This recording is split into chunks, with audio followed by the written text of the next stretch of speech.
Hello YouTube, Goddard Radio Moscow here again with another beer review for you as is usual. For this one we are continuing on with the series of Scottish beer reviews that I've been doing for you. So this is the Scottish Beer Month video number 14, and for this one we're going to go over to Tobermory on the Isle of Mull. So this is the Isle of Mull Brewing Company's beer called Galleon Gold, which is a golden ale or a blonde ale, however you want to describe it. It's meant to be a very nice beer, so I look forward to doing the tasting section of this video.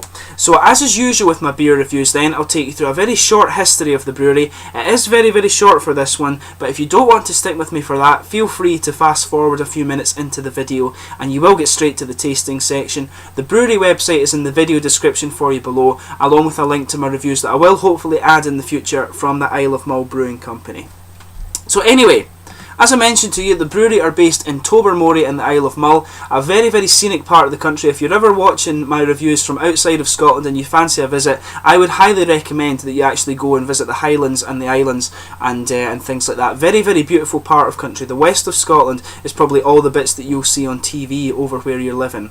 But the Isle of Mull Brewing Company was formed in 2005 and it was installed with a 5-barrel plant installed by George Thompson of Brewing Solutions UK. But the brewery actually have a long-standing relationship with Oban Bay Brewery, and this original brew plant was purchased by them in 2009, and the two companies then merged in late 2010 to become Argyll Breweries Limited, and at present Oban Bay produces beers for both labels, but the company are actually working on installing a new brewing plant in Tobermory on the Isle of Mull to move production back there, so you will actually get the Isle of Mull Brewing Company's beers being produced back in the Isle of Mull relatively soon if it hasn't happened already. So just to list a few other beers you can get under the Isle of Mull Brewing Company name. You can get the Island Pale Ale, this guy here, the Galleon Gold, the Terror of Tobermory, which is meant to be a really nice dark ale, and you get Ronmont of Iona, which is an amber ale. Incidentally, the Terror of Tobermory, I saw recently that will be being included in the Aldi Winter Beer Festival that's going to come up, so you will get the chance, if you're watching from Scotland, to buy that beer in that series, so check it out if you are interested in having a taste there. So to move on to this beer itself, this is a 4.1% golden ale. I'll just bring up the camera and let you have a little look at the artwork on this one, and I'll explain exactly what is going on in the artwork as well. So as you can see, there's a nice ship on that there, and this ship is called the Florida, and it says on the back of the bottle, the Florida, a Spanish galleon from the Spanish Armada, sank in Tobermory Bay in 1588. On board was a MacLean clansman who was held prisoner, and he was able to set fire to the magazine, effectively scuttling the ship. Tantalising items including brass and silverware have been retrieved, but the existence of a rumoured buried treasure has yet to be proven. So quite an interesting one on this, and as you can see, that's just a nice kind of painted image of the Florida, the Spanish ship on there. It does have a little seal on the back that has the kind of classic wax seal that you would see back in sort of the 1800s and all of this sort of thing, the sort of royal seal, I guess that would be. But it's a very nicely presented beer, this one. It's just a plain bottle cap on this, and just in case you're wondering, this is a half-litre bottle. So you can see, I'll actually just bring up there, that is the thing with the barrel there on the bottom is the Isle of Mull Brewing Company's crest, and you can see on the bottom it says in Scottish Gaelic, Slange, which of course means cheers. So that's your little lesson in Gaelic for you today. This guy is a 4.1% golden ale or blonde ale, however you want to describe it, but let's get this beer out and we'll get on with the tasting here. I'm quite interested to see what this is like because I've never tasted anything from these guys before. So here we go. As you can see, quite a nice little smoky opening there. Hopefully it pours nicely. And it is going to pour nicely. I've had one or two in this series so far have kind of blown up on me when I've filmed them. They've just kind of gone crazy. I'll leave a little bit out as I always do so we can get a smell of the aroma without having it going everywhere, as has happened to me before as well. So as you can see, if I bring this beer up for you to have a look at, let me just get the light for you.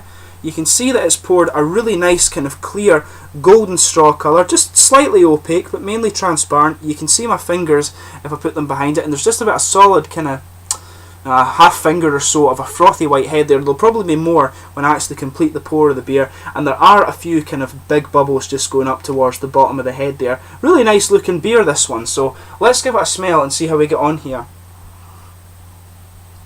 Quite a fresh kind of hoppy aroma coming out of this one actually, but it's got quite a bit of biscuity and kind of bready malts coming out too. Yeah, very biscuity malt actually. It does have a definite kind of biscuity, sort of caramelly sweetness to it, this one. Big biscuity malt aroma here. Good, yeah, there is definitely a bit of bread to it as well. And you've got that underlying kind of caramel, browny sugar that's coming out. It almost has a little bit of a kind of buttery aroma to it as well. If you know butterscotch sweets, it actually seriously reminds me of that. It's quite interesting actually. But you've definitely got some kind of nice and grassy hop element to it as well. But I think mainly it's a kind of big biscuity and buttery kind of caramel malt aroma that's coming out of this one, sorry. There is a little bit of kind of citrus in there too. You can pick up this kind of juicy element to the nose, but let's get the rest of it out and we'll get on with the tasting here. As you can see, a nice solid half litre of beer there. I'll just check that my camera isn't going to play up on me.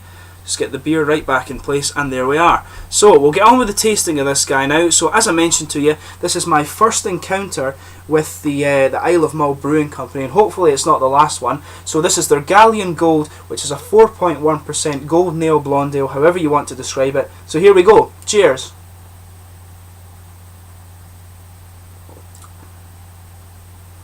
Yeah, it follows the aroma pretty much exactly as you would expect. The flavour has all the elements that you can kind of pick up on the aroma, which is quite interesting.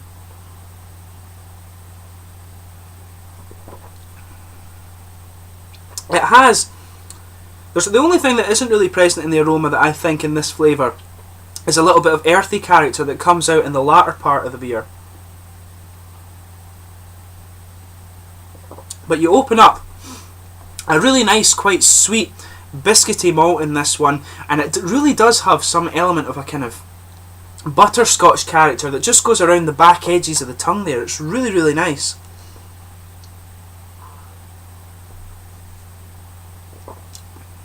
Yeah, there's definitely an element of that kind of butterscotch, buttery and bready sweetness in there, but there is an element of kind of a little bit of an earthy character coming out from the hops. You're just getting this nice kind of slightly grassy and citric sweetness just right around the edge, but the main dominant component of the flavour of this beer is definitely that kind of bready, caramelly, butterscotchy hop and biscuity malt rather. Really, really interesting beer, this one.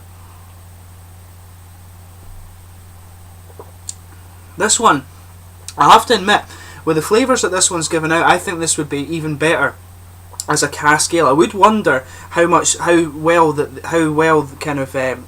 bottle does justice to the actual really fresh beer that you can get from this one. I'm sure that on a cask ale this one would be even better, but that's not to say the bottled version is bad.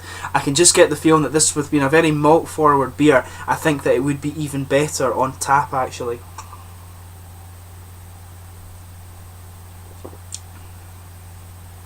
But yeah, I would stick with my kind of initial analysis of this beer. It's definitely a very big kind of bready, biscuity malt base on this one. A little bit of caramel in there, but mainly a kind of buttery, biscuity flavour that you're getting from this one.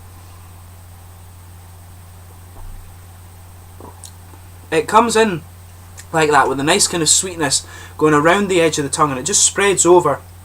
The kind of bready character of the beer spreads over towards the back of the tongue, and you just have a slightly earthy character that comes out from the hop on this one. There is just a little bit of kind of grassy character mixes in with that, and a little bit of citrus, but the hop character of this beer I think is quite distinctly earthy, in my opinion. Other people might disagree with me. I mean, beer is subjective. People will pick up different things from the beer. I really just like to talk about the kind of different tastes of these beers and everything, but that's what I'm getting from this one.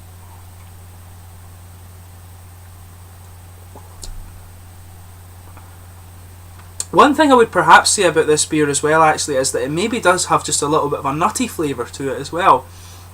But that's more coming out in the aftertaste. The aftertaste is definitely that kind of earthy character that I think is coming from the hop, and you've got the nice biscuity caramel sweetness just around the edge of the tongue. Just a little bit of grassy character as well, a wee bit of citrus, but the nutty flavour is coming out in that big malty character that the beer has. That's more of an aftertaste flavour that's coming out actually. But in terms of the mouth, it's light-bodied, maybe slightly pushing mid-bodied in my opinion. a kind of moderate carbonation, but that kind of what's quite interesting about it is the carbonation comes in with just a little bit of an attack, and then that almost brings out this slightly earthy character. It helps bring out the hoppy part of the beer a little bit, in my opinion. But it's very easy drinking. It's quite crisp despite being a more malty beer actually, and it has quite a long dry finish on it, but that's due to the earthy hop character again. And overall, I mean, it's a nice golden ale. It's ideal for a warm day, this one, and I could see it being quite sessionable. I'd be interested to see how it turns out on a cask ale actually, because I do get the feeling it would come out quite a bit more thick, and you would get the malt being just that little bit more prominent, and perhaps the hop, the earthy character of the hop, just being a little bit more subtle. But overall, I mean, it's a very, very nice beer. I think the cask version of this would be even better than this, but if you do get the chance, I would recommend that you go and try this beer. And it's quite cool to be doing the really, really small breweries, to be doing reviews for these Scottish ones at last, because in Scottish craft beer, as I've said on quite a few occasions, there's a number of really good breweries starting to appear in the country over the last little while, and it's really, you know, it's really heartening to see that the small breweries are producing some really, really good beer. So I'm sure many of these smaller breweries that I'm reviewing for you now, in a few years' time, you will start to see them exporting and things like that. But anyway, I hope you've enjoyed this beer review. Please comment in the section below and let me know your own thoughts on this beer. If you do happen to have tried it yourself, let me know where you're from as well, actually, if you do happen to have tried this beer as well. It'll be interesting to hear that. But please like, subscribe, share, all the usual YouTube stuff. I hope you're enjoying the series of Scottish beer reviews for you. We will be moving on to Australian beer when I do arrive in Australia, I think the 26th of September. I filmed these beer reviews for you just when I was in transit, if you like. But I hope you're enjoying the series anyway, and I will catch you soon with some more beer reviews. Cheers.